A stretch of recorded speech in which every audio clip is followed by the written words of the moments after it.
தமிழ் நண்பர்கள் அனைவருக்கும் வணக்கம். அக்னி சிறகு சேனல் சார்பாக இந்த வீடியோவுக்கு உங்களை அன்புடன் வரவேற்பது நான் உங்கள் கௌசி. கெட்டி மேளம் சீரியலுடைய அடுத்த எபிசோடுக்கான ப்ரோமோ என்ன அப்படின்றத பார்க்கலாம். துளசி தியாவை நினச்சி தனியாக உட்காந்து அழுதுட்டு இருக்காங்க. அதை பார்த்த முருகன் துளசிக்கு ஆறுதல் சொல்கிறாங்க. என்னாச்சு, ஏன் தனியாக அழுதுட்டுருக்கே அப்படின்னு சொல்லி சைகைக்கில் கேட்கும்போது, ஒன்றும் இல்லை, கண்ணில் தூசு விழுந்துடுச்சு அப்படின்னு சொல்லி சமாளிக்கிறாங்க.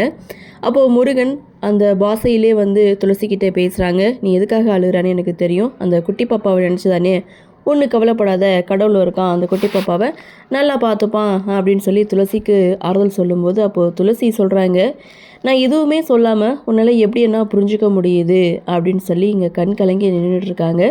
ஸோ இங்கே துளசியை ஒரு ஹக் பண்ணி ஆறுதல் படுத்துகிறாங்க. இதோட இந்த ப்ரோமோவை முடிக்கிறாங்க.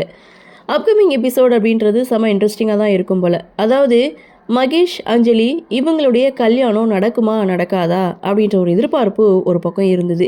ஏன்னா கவின் ஒரு பக்கம் கையை கட் பண்ணிக்கிறது, அஞ்சலியோட நினைப்பிலே இருக்கிறது. ஸோ இதெல்லாம் வச்சு அஞ்சலி அத்தை பொண்ணு தான் தெரிஞ்சு கல்யாணத்தை நிறுத்திடுவாரோ அப்படின்ற ஒரு எதிர்பார்ப்பு எல்லாரும் மத்தியில் இருந்தாலும் லாஸ்ட் ஒரு அப்டேட் கொடுத்துருக்காங்க. என்ன அப்படின்னு பார்த்தா, அஞ்சலி, மகேஷ் இவங்க 2 பேருக்குமே கல்யாணம் நல்லபடியாக நடந்து முடியுது. அது மட்டும் இல்லை, வெற்றியும் இங்கே துளசியோட ஃபேமிலியை ஜாயின் பண்ணிட்டாங்க. ஸோ இதுதான் அப்கமிங் எபிசோட் அப்படின்ற மாதிரி சூப்பரான ஒரு பியூட்டிஃபுல்லான ஒரு அப்டேட்டை ஷேர் பண்ணியிருக்காங்க. அப்கமிங் எபிசோட் செம்ம இன்ட்ரெஸ்டிங்காக இருக்கும்னு நினைக்கிறேன். ஸோ இதுக்கப்புறம் மகேஷ் அவங்களுடைய கேரக்டர் என்ன அப்படின்றத இனிமேல் தான் கொஞ்சம் கொஞ்சமாக ரிவீல் பண்ணுவாங்கன்னு நினைக்கிறேன். பார்க்கலாம் அடுத்தடுத்து என்ன மாதிரியான சுவாரஸ்யத்தோடு கதைக்குள்ள நகர்வாக கொண்டு வராங்க அப்படின்றத நாமளும் பொறுத்திருந்து பார்க்கலாம்.